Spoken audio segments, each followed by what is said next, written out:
لبيك اللهم لبيك لبيك لا شريك لك لبيك إن الحمد والنعمة لك والملك لا شريك لك. السلام علیکم محترم سامعین کرام.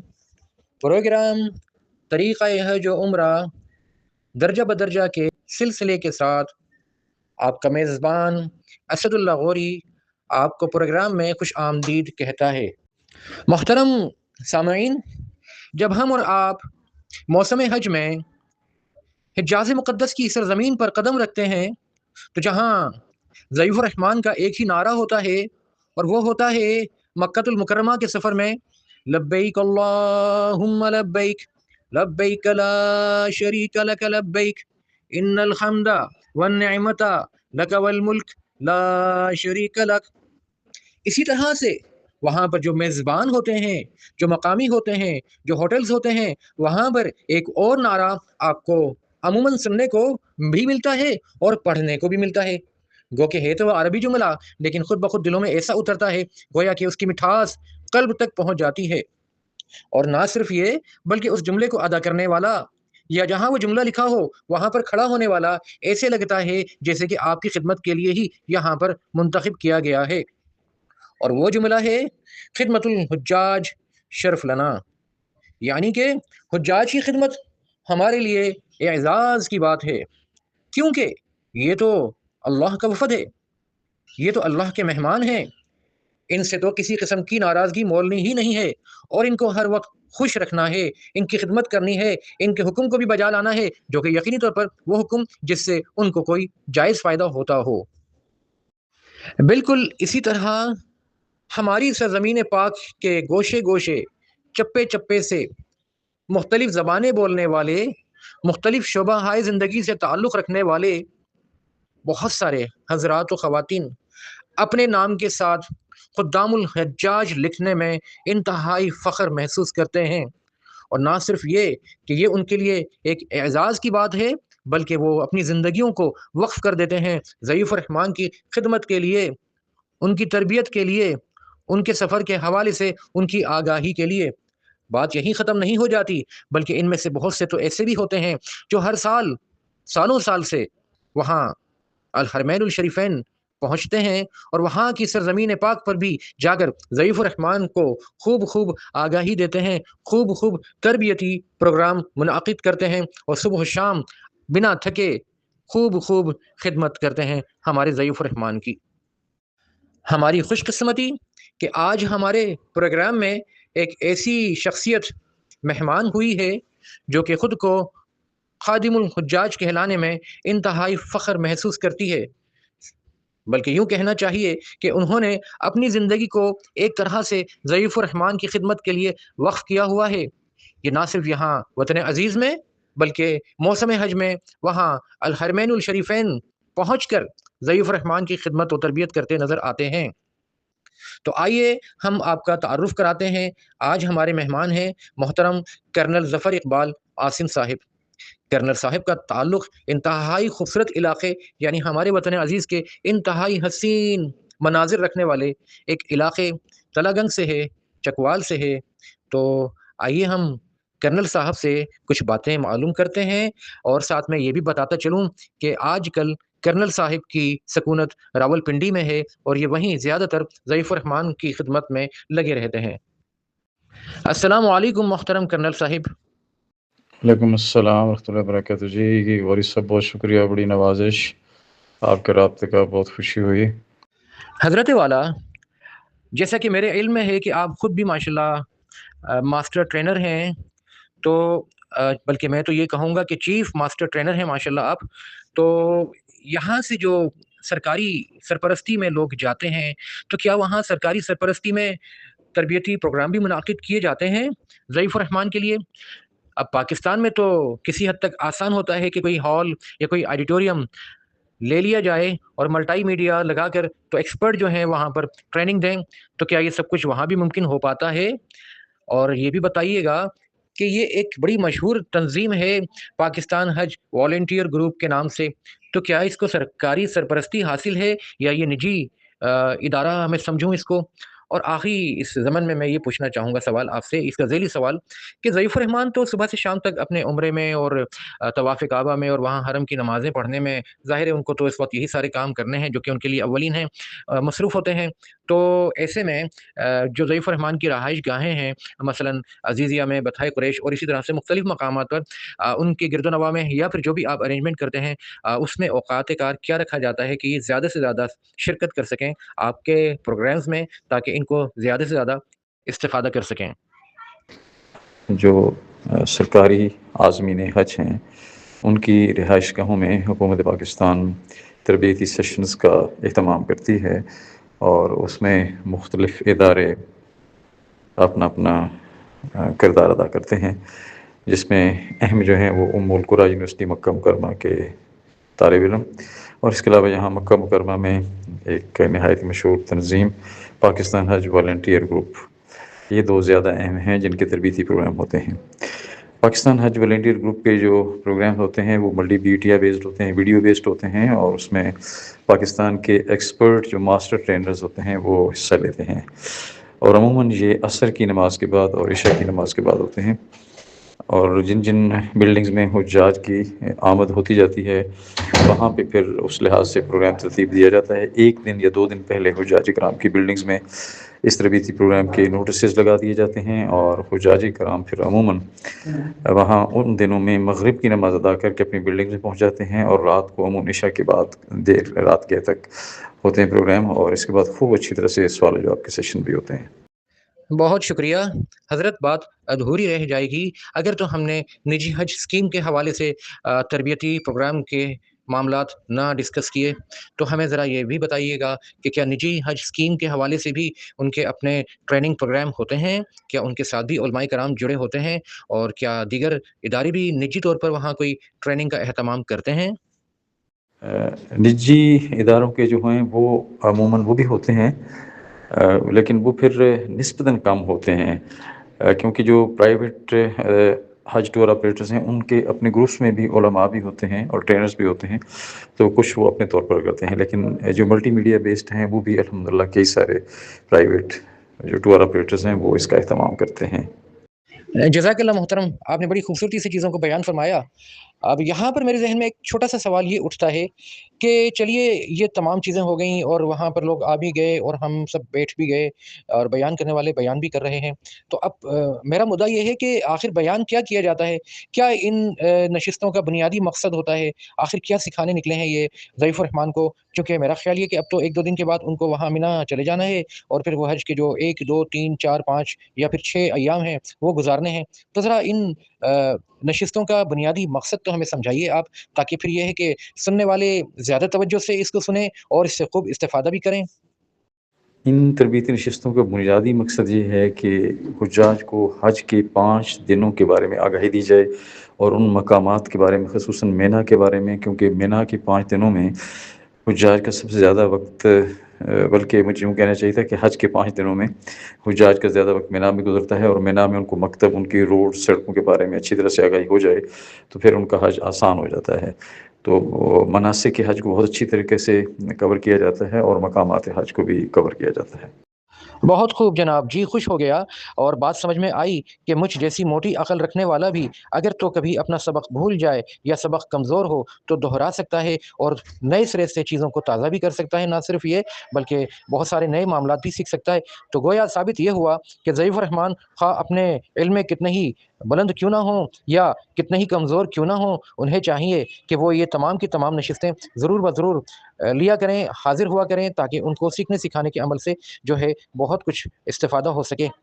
اچھا حضرت، یہاں پر ایک سوال میرا یہ ہے کہ جس طرح سے وطن عزیز میں مختلف علاقوں میں مختلف زبانیں بولنے والے بستے ہیں اور ان کی اپنی اپنی مختلف روایات بھی ہیں علاقے کی، تو ایسا بھی ہے کہ بہت سارے علاقوں میں خواتین اس طرح سے آزادی کے ساتھ نہیں آ جا سکتی جیسا کہ شہری علاقوں میں ہوتا ہے۔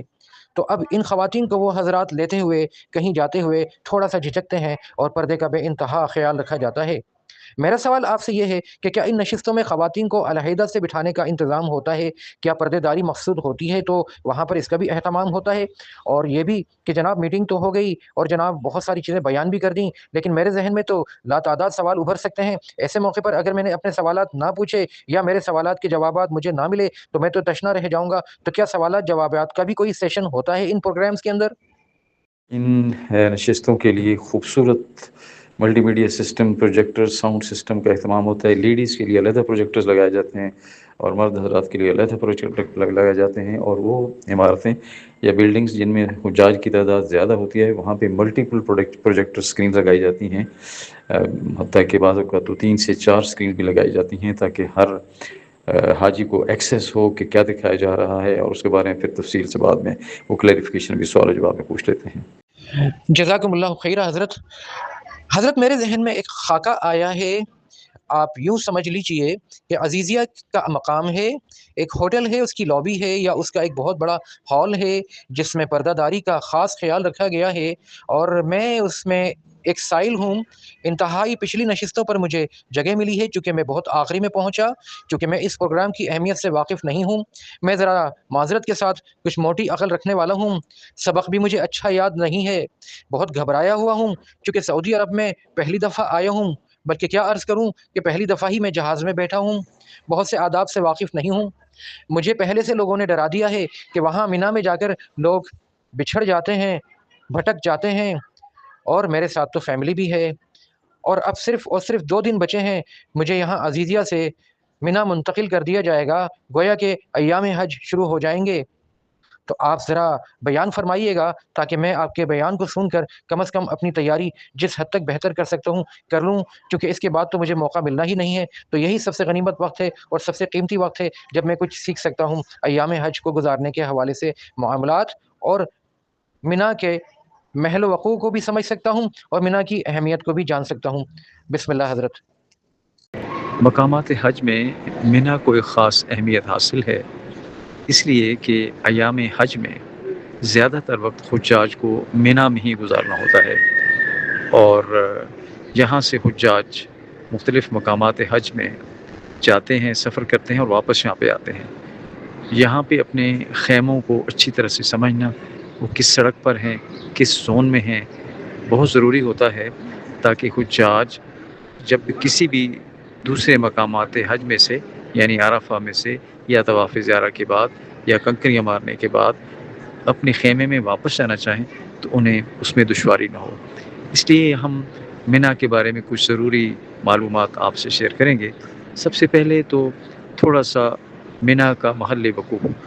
مینا جو ہے وہ عزیزیہ کے بالکل ہی قریب ہے، اور مینا کی جو وادی ہے اس کے دونوں طرف پہاڑ ہیں، اور اس کی لمبائی تقریباً 4 کلومیٹر ہے اور چوڑائی تقریباً 2 کلومیٹر سے 3 کلومیٹر، اور کہیں اس سے بھی زیادہ تبدیل ہوتی رہتی ہے۔ یہ وادی شمال مغرب سے جنوب مشرق کی طرف بڑھتی ہے، اور اس کا جو شمال مغربی کنارہ ہے اس میں جمرات ہیں جسے ہم عرف عام میں شیطان کہتے ہیں۔ وہاں سے حرم کے لیے ایک شارٹ راستہ بنایا گیا ہے جو تقریباً 3.5 کلومیٹر کا ہے۔ عزیزیہ جو ہے وہ مینا سے جنوب میں ہے اور بہت قریب ہے۔ زیادہ تر حجاج چونکہ عزیزیہ میں رہتے ہیں، جو کہ سرکاری اسکیم کے تحت سفر کرتے ہیں، تو ان کو مینا میں جو ان کی نقل و حرکت ہوتی ہے وہ آسان ہوتی ہے۔ اگرچہ باقی جو علاقوں میں رہنے والے ہیں، بطا قریش، نسیم یا جرول یا مسفلا کے علاقے میں اس سال رہیں گے، ان کو بھی مناسب انداز میں سے سہولیات وہاں پہنچائی جاتی ہیں اور مینا میں پہنچایا جاتا ہے۔ جی حضرت ماشاءاللہ آپ نے خوب سمجھایا اور خوب اچھا لگا، لیکن جیسا کہ میں نے آپ کو بتایا کہ میں پہلی دفعہ یہاں پہنچا ہوں تو بڑی معذرت کہ میں بیچ میں ایک سوال پوچھ بیٹھتا ہوں، اور یقین ہے کہ آپ میری بات کا جو ہے برا بھی نہیں منائیں گے اور انشاءاللہ تفصیلاً جواب بھی دیں گے کہ مجھے یہ سننے میں اکثر آیا ہے کہ وہاں جمرات، جیسا کہ ابھی آپ نے تذکرہ کیا کہ ایک مقام ہے، تو وہاں پر سنا ہے کہ کنکریاں مارتے ہوئے بہت سارے لوگ جو ہیں وہ بیچارے زخمی ہو جاتے ہیں بھگدڑ میں اور شہید بھی ہو جاتے ہیں۔ ذرا یہ ہمیں بتائیے گا کہ کیا ایسا واقعہ ہوتا ہے؟ ہمیں تو بڑا خوف آتا ہے ان باتوں سے۔ پھر یہ بھی ہم نے سنا سنا ہے کہ وہ ٹرین وغیرہ چلتی ہے، تو ہمیں یہ بتایا گیا ہے کہ ہمیں ٹرین سے جو ہے مختلف جگہوں پر منتقل کیا جائے گا، تو اس پر بھی بتائیے گا۔ سنا ہے کوئی ایک مسجد خیف بھی ہے، تو تھوڑا تھوڑا سا ہمیں بتائیے گا۔ اور ہاں، ایک بہت زیادہ میں نام سنتا ہوں، قبری خالد، قبری عبداللہ، یہ کیا ہیں؟ اور یہ میرا خیال ہے کوئی مجھے کہہ رہا تھا کہ شاید کہ مینا میں داخل ہونے کے راستے ہیں، تو کیا اس سے زیادہ بھی راستے ہیں، 2 سے زیادہ؟ ذرا اس پر ہماری رہنمائی فرمائیے گا حضرت۔ اب ہم مینا کے اندر کچھ اہم مقامات کا تذکرہ کرتے ہیں، اور اگر ہم شمال مغرب سے شروع کریں تو سب سے پہلے جمرات کمپلیکس آتا ہے۔ یہ ایک 4 سٹوری کی لمبی بلڈنگ ہے، اور اس میں چھت ملا کر 5 جگہ پر رمی کی جا سکتی ہے۔ اس میں 3 جمرات بنے ہوئے ہیں، سب سے پہلے جمرہ اولا، اس کے بعد جمرہ وسطیٰ، اور آخر میں جمرہ عقبہ ہے۔ جمرات پہ جانے کے لیے، ہر فلور پہ جانے کے لیے مختلف راستے بنے ہوئے ہیں بڑی ترتیب کے ساتھ، اور وہاں سے کنکریاں مار کے نکلنے کے لیے بھی مختلف راستے ہیں تاکہ خدا نخواستہ حادثات سے بچا جا سکے۔ جب سے یہ بلڈنگ بنی ہے الحمدللہ یہاں پر کوئی ایسا واقعہ پیش نہیں آیا، بس رمی کرتے وقت انسان کو تسلی میں رہنا چاہیے۔ جمرات کے قریب ہی مینا کی بڑی مسجد خیف ہے، اور جہاں پر بھی اگر موقع ملے تو نماز ادا کی جا سکتی ہے۔ عموماً یہ خیموں سے تھوڑا دور ہے۔ اس کے علاوہ مینا کے اندر 6 بڑے ہسپتال ہیں اور درجنوں چھوٹی ڈسپنسریاں ہیں، جو کہ مینا کے مختلف جغرافیائی لوکیشن پہ موجود ہیں، اور وہ مینا میں مقیم حجاج کرام کو طبی سہولیات فراہم کرتے ہیں، اور یہ ان کا سارا انتظام سعودی حکومت کے پاس ہوتا ہے۔ اس کے علاوہ مینا کے اندر، مینا کے جنوبی علاقے میں ٹرین چلتی ہے، اور مینا کے اندر 3 ٹرین اسٹیشن ہیں، مینا 1، مینا 2 اور مینا 3۔ جو خیمے مینا 1 کے قریب ہوتے ہیں ان کو مینا 1 کا ٹکٹ ملتا ہے، اور جو 2 کے قریب ہوتے ہیں ان کو مینا 2 کا ٹکٹ ملتا ہے، اور وہ وہاں سے سوار ہوتے ہیں۔ مینا 3 جو ہے وہ جمرات کے پاس ہے، یعنی اگر آپ نے کنکریاں مارنے بھی جانا ہے آپ ٹرین پر جا سکتے ہیں اگر آپ پاس ٹرین کا ٹکٹ ہے 1 یا 2 میں سے، اور 3 میں جا کے آپ اتریں گے، اور پھر جمرات کے جو کمپلیکس میں نے بتایا تھا اس کے ٹاپ فلور پہ آپ کنکریاں مار کے واپس ہی آپ ایک پل کے ذریعے ٹرین اسٹیشن 3 پہ آتے ہیں، اور پھر وہاں سے واپس آپ اپنے اسٹیشن 1 یا 2 پہ آ سکتے ہیں۔ اس کے علاوہ مینا کے اندر جو اہم چیز ہے وہ 3 بڑے پل ہیں۔ جو شمال کی طرف، شمال مغرب کی طرف پہلا پل آتا ہے اس کو خالد کبری کہتے ہیں۔ کبری پل کو عربی زبان میں کہا جاتا ہے لوکل یہاں پر، اور بالکل مینا کے بیچوں بیچ درمیان میں ایک عبدالعزیز یا عبداللہ بن عبدالعزیز کبری ہے، اور مزدلفہ کی طرف ایک کبری فیصل ہے۔ تو اگر آپ کا خیمہ جو بھی آپ کی قریبی کبری ہے آپ کو پتہ ہونا چاہیے تو آپ کو سمجھنے میں آسانی ہوگی۔ یہ کچھ اہم مقامات سے۔ اس کے علاوہ ایک چھوٹی سی مسجد قویتی ہے جو کہ عبداللہ شارع ہے یا کبری عبداللہ ہے، اس میں شمال کی طرف یہ ایک مسجد ہے۔ بہرحال اس کی اس طرح سے کوئی اہمیت نہیں ہے کہ آپ مینا میں اپنے کیمپ کو ڈھونڈ سکیں۔ حضرت والا، یہاں پر میرا تجسس پھر مجھے مجبور کرتا ہے ایک سوال پوچھنے پر، کہ کچھ لوگوں سے میں نے سنا ہے کہ چند شاہراہیں بہت مشہور ہیں، جیسے جوہرا، سوق العرب، یہ نام لیے جاتے ہیں۔ سنا ہے کہ ان پر پاکستانی خیمے ہوتے ہیں۔ اس کے علاوہ بھی بہت سی سڑکیں ہوتی ہوں گی، تو یہ کیا ہے؟ اور وہ جو ایک نمبر بتاتے ہیں لوگ 62، اور پھر اس کے بعد 6 نمبر کا فرق، پھر وہ 68، اور یہ 6 نمبر کا فرق کیا ہے؟ یہ افقی عمودی سمتیں کیا ہیں؟ ذرا یہ سڑکوں کے بارے میں بھی ہمیں ذرا آگاہی دیجیے تاکہ ہمیں چیزوں کو سمجھنے میں آسانی رہے اور بھٹکنے سے محفوظ رہیں۔ مینا کے اندر سڑکوں کو سمجھنا بہت ضروری ہے حجاج کرام کے لیے۔ مینا کے اندر 6 بڑی سڑکیں ہیں اور کئی چھوٹی سڑکیں ہیں۔ بڑی سڑک سے مراد یہ ہے کہ مینا کے اندر جو زونز ہیں یہ سڑکیں مختلف زونز سے گزرتی ہیں۔ مینا کے اندر 7 زونز ہیں، اور آپ کا خیمہ کسی نہ کسی زون میں ہوگا۔ تو بڑی سڑکیں مختلف زون سے گزرتی ہیں، جبکہ چھوٹی سڑکیں ایک ہی زون میں ہوتی ہیں۔ بڑی سڑک کے نمبر 2 ہندسوں پر ہوتے ہیں، جیسے 38 یہ عبدالعزیز روڈ ہے، اس طرح سے 44 ہے، اور اسی طرح سے 50 ہے، 56 ہے، 62 ہے اور 68 ہے۔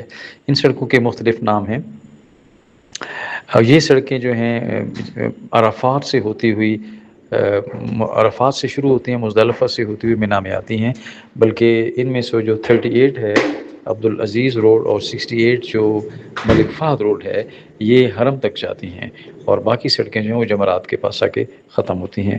جو سڑکیں کسی ایک زون کے اندر ہوتی ہیں ان کا نمبر 3 ڈیجٹ پر ہوتا ہے، جیسے 519۔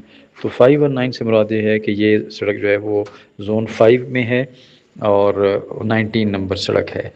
تو آپ کا خیمہ جس بھی سڑک پر ہوگا، چھوٹی پہ ہو یا بڑی سڑک پر ہو، آپ اس کو اچھی طرح سے سمجھ لیں گے، اس کی بلکہ لوکیشن آپ سیو کر لیں گے تو آپ کو بہت آسانی ہوگی۔ بہت شکریہ حضرت، آپ نے ماشاءاللہ بڑی تفصیل سے مینا کا محل وقوع جو ہے وہ سمجھایا۔ لیکن پھر ایک سوال میرے ذہن میں ابھرتا ہے کہ میں چونکہ اس علاقے سے ناواقف ہوں، اور ہو سکتا ہے کہ زمین پر بنی عمارات، مجھے جو کچھ آپ نے بتایا اس کو میں وہاں پر اپلائی کرنے بیٹھا تو شاید کہ کچھ چیزیں میری نظروں سے چک جائیں، اور ایک دفعہ میں بھٹک گیا تو شاید کہ دوبارہ مجھے چیزوں کو حاصل کرنا، اس مقام کو حاصل کرنا مشکل ہو سکتا ہے۔ ایسے میں آپ مجھے کیا مشورہ دیں گے؟ کیا مجھے موبائل فون کو استعمال کرنا آنا چاہیے؟ کیا میں وہاں مختلف ایپس جو ہوتی ہیں ان سے کوئی فائدہ اٹھاؤں؟ کیا لوکیشن کی اہمیت ہے کسی طرح سے اگر موبائل فون استعمال کیا جائے تو؟ مینا کے بارے میں حجاج کو یہ بات ذہن میں رکھنی چاہیے کہ جب وہ مینا میں اپنے مکتب میں پہنچیں، مکتب کے اندر مختلف خیمے ہوتے ہیں، اپنے خیموں میں جب ہوں تو وہ اپنے مکتب کی لوکیشن گوگل پہ سیو بھی کر لیں۔ امید ہے کہ وہ لوکیشن آپ کو پاک حج ایپ میں بھی ملے گی، اور لوکیشن سیو کرنے کا یہ فائدہ ہوگا کہ آپ جب بھی واپس اپنے خیمے میں آئیں گے تو آپ کو بہت آسانی ہوگی اس کو ڈھونڈنے میں، اور وہ آپ کو ضرورت پڑے گی۔ ایک تو انشاءاللہ 10 ذی الحج کو جب آپ مزدلفہ سے مینا میں آئیں گے تو آپ کو خیمے میں جانا ہوگا تو آپ کو آسانی ہوگی۔ اسی طرح سے آپ طواف زیارہ کے لیے جب جائیں گے انشاءاللہ بیت اللہ میں، جب واپس آپ آئیں گے تو پھر آپ کو لوکیشن جو ہے وہ بہت مددگار ثابت ہوگی انشاءاللہ اپنے خیمے میں پہنچنے کے لیے۔ طواف زیارہ کے لیے ایک چھوٹی سی ٹپ میں آپ کو دیتا چلوں کہ جب آپ واپس آتے ہیں اور اگر آپ ٹیکسی پہ آ رہے ہیں تو پھر آپ اس کو یہ ضرور بتائیے کہ آپ کا جو مکتب ہے وہ کون سے پل کے قریب ہے۔ عموماً دیکھا گیا ہے کہ اگر آپ کا خیمہ عبدالعزیز کبری کے پاس ہے اور ٹیکسی والے آپ کو خالد کبری کے پاس اتار دیں گے تو پھر بعد میں حجاج پریشان ہوتے ہیں۔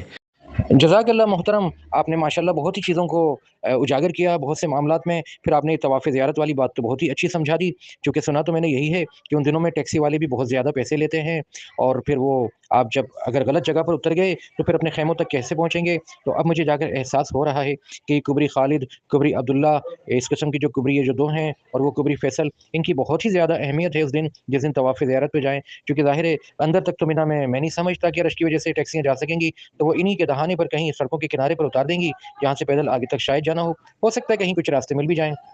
ایسے میں اگر تو کوئی کبری فیصل والا کبری خالد پر اتر گیا، یا کبری خالد والا کبری عبداللہ پر اتر گیا، تو وہ تو بیچارہ ظاہر سی بات ہے بے انتہا پریشان ہو جائے گا۔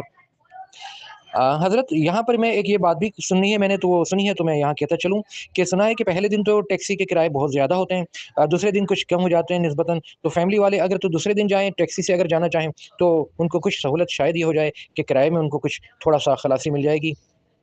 اچھا، یہاں پر پھر ایک معصومانہ کہہ لیجیے یا بچکانہ سوال کہہ لیجیے میرے ذہن میں ابھرتا ہے، اور وہ یہ کہ دیکھیے سفر کر رہے ہیں اور چلتے چلتے چلتے چلتے اچانک حاجت کی ضرورت محسوس ہوتی ہے۔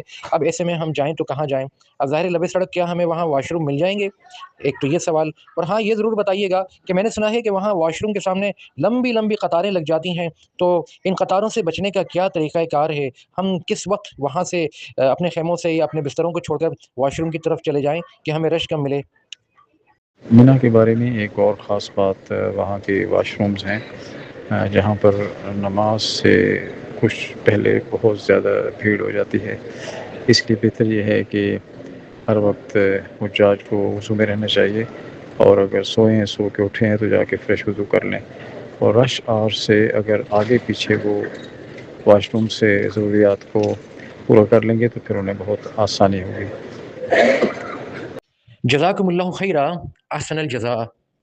میں آپ کا دل سے ممنون ہوں کہ آپ نے اپنے مصروف ترین شیڈیول سے ہمارے پروگرام کے لیے وقت نکالا، شفقت فرمائی، اور یہاں میں ضعیف الرحمان کے لیے، بلکہ یوں کہنا چاہیے کہ سامعین کرام کے لیے انکشاف کرتا چلوں کہ جس وقت یہ پروگرام ریکارڈ ہو رہا ہے محترم کرنل صاحب الحرمین الشریفین کی مقدس سرزمین پر موجود ہیں، موسم حج کا آغاز ہے، اولین اڑانیں وہاں پہنچ رہی ہیں، اور محترم وہاں خدمت و رہنمائی میں لگے ہوئے ہیں۔ یہاں ہم کراچی میں بیٹھے ہیں اور کرنل صاحب کا جی ایسا دھڑکتا ہے کہ وہاں پر بھی خدمت کے جذبے سے سرشار ہیں اور یہاں پر بھی ضیوف الرحمان کے لیے پروگرام ریکارڈ کروا رہے ہیں لائیو۔ محترم، میں آپ سے آخر میں اجازت چاہنے سے پہلے یہ چاہوں گا کہ 2 جملوں میں ہمارے ضیوف الرحمان کو، ہمارے سامعین کرام کو کوئی ایسی نصیحت فرما جائیے کہ وہ ہمارے پروگرام سے بھرپور استفادہ کریں اور ان کو سفر حج میں راحت حاصل ہو، گویا طریقہ حج و عمرہ درجہ بدرجہ ان کے کام آ جائے۔ پروگرام حج و عمرہ کے سامعین سے میں یہی درخواست کرنا چاہوں گا کہ خوب تیار ہو کر اس سفر سعادت پر تشریف لے کے جائیں، حج اور عمرہ کے ہر پہلو سے اچھی طرح تربیت لیں تاکہ ان خوبصورت مقامات پر گزرا ہوا ایک ایک لمحہ آپ کا خوبصورت ہو جائے، اعلیٰ ہو جائے۔ حج کی تیاری کے حوالے سے مناسک حج کی تیاری، مقامات حج کی تیاری، اور اگر یہ مزید یہ ہو جائے کہ حج کے بارے میں جو قرآن مجید میں آیات ہیں ان کا مطالعہ کیجیے اور نبی کریم صلی اللہ علیہ وآلہ وسلم کے سفر حج کا مطالعہ کیجیے، خوب طرح تیار ہو کے جائیے۔ اللہ تعالیٰ آپ سب کو حج مبرور عطا فرمائے، آمین ثم آمین۔ آمین یا رب العالمین۔ بہت شکریہ محترم، اور ساتھ میں سامعین کرام، آپ کا بھی بے انتہا ممنون ہوں کہ آپ نے اپنا وقت دیا اور اس پروگرام کو سنا اور اس سے یقینی طور پر استفادہ کیا۔ تو اس کے ساتھ ہمیں اگلے پروگرام تک کے لیے اجازت دیجیے۔ انشاءاللہ ایک نئے موضوع کے ساتھ، ایک نئے عنوان کے ساتھ آپ کی خدمت میں پھر حاضر ہوں گے۔ چلتے چلتے ایک چھوٹی سی بات دہرائے دیتا ہوں کہ دیکھیے، یہ پروگرام ناخواندہ افراد تک پہنچانے کی ذمہ داری آپ کی بھی بنتی ہے ہمارے ساتھ، تاکہ آپ بھی خادم الحجاج کا درجہ پالیں، اور پھر ان لوگوں تک بھی پہنچانے کی ذمہ داری میرے ساتھ آپ کی بھی بنتی ہے جنہوں نے ابھی تک سفر حج کے بارے میں سوچا نہیں ہے، اور جبکہ حج ان پر فرض ہو چکا ہے۔ اور اس کے ساتھ ساتھ ان تمام بچوں تک اور ان تمام تر نئی نسل تک یہ پروگرام پہنچائیے جن کو ابھی تک سفر حج کی آگاہی نہیں ہے۔ اللہ تعالیٰ آپ سے راضی ہو۔ اجازت دیجیے، السلام علیکم ورحمۃ اللہ وبرکاتہ۔